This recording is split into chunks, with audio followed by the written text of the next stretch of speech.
Genèse chapitre 11. Toute la terre avait une seule langue et les mêmes mots. Comme ils étaient partis de l'Orient, ils trouvèrent une plaine au pays de Shinéar et ils y habitèrent. Ils se dirent l'un à l'autre, « Allons, faisons des briques et cuisons-les au feu. » Et la brique leur servit de pierre et le bitume leur servit de ciment. Ils dirent encore, « Allons, bâtissons-nous une ville et une tour dont le sommet touche au ciel, et faisons-nous un nom, afin que nous ne soyons pas dispersés sur la face de toute la terre. » L'Éternel descendit pour voir la ville et la tour que bâtissaient les fils des hommes. Et l'Éternel dit, « Voici, ils forment un seul peuple et ont tous une même langue, et c'est là ce qu'ils ont entrepris. Maintenant, rien ne les empêcherait de faire tout ce qu'ils auraient projeté. Allons, descendons et là, confondons leur langage, afin qu'ils n'entendent plus la langue les uns des autres. » Et l'Éternel les dispersa loin de là sur la face de toute la terre, et ils cessèrent de bâtir la ville. L'on l'appela du nom de Babel, car c'est là que l'Éternel confondit le langage de toute la terre, et c'est de là que l'Éternel les dispersa sur la face de toute la terre. Voici la postérité de Sem.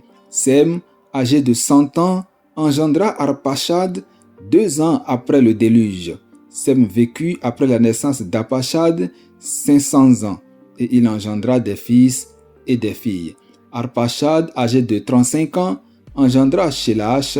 Arpachad vécut après la naissance de Shélach 403 ans, et il engendra des fils et des filles. Shélach, âgé de 30 ans, engendra Héber.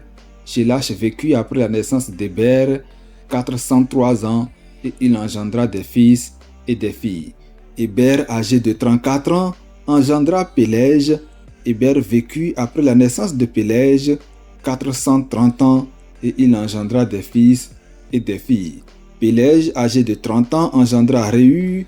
Pélège vécut après la naissance de Réu 209 ans, et il engendra des fils et des filles.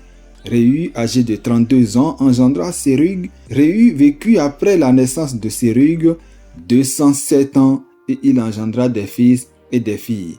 Sérug, âgé de 30 ans, engendra Nachor. Sérug vécut après la naissance de Nachor 200 ans, et il engendra des fils et des filles. Nachor, âgé de 29 ans, engendra Térach. Nachor vécut après la naissance de Térach 119 ans, et il engendra des fils et des filles. Térach, âgé de 70 ans, engendra Abram, Nachor et Haran. Voici la postérité de Térach. Térach engendra Abram, Nachor et Haran.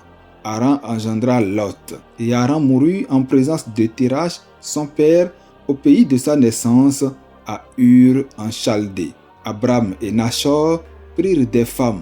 Le nom de la femme d'Abram était Saraï, et le nom de la femme de Nachor était Milka, fille d'Haran, père de Milka et père de Jiska. Saraï était stérile, elle n'avait point d'enfant.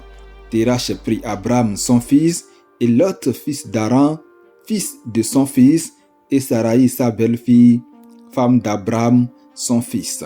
Ils sortirent ensemble d'Ur en Chaldée pour aller au pays de Canaan. Ils vinrent jusqu'à Charan et ils y habitèrent. Les jours de Térach furent de 205 ans, et Térach mourut à Charan.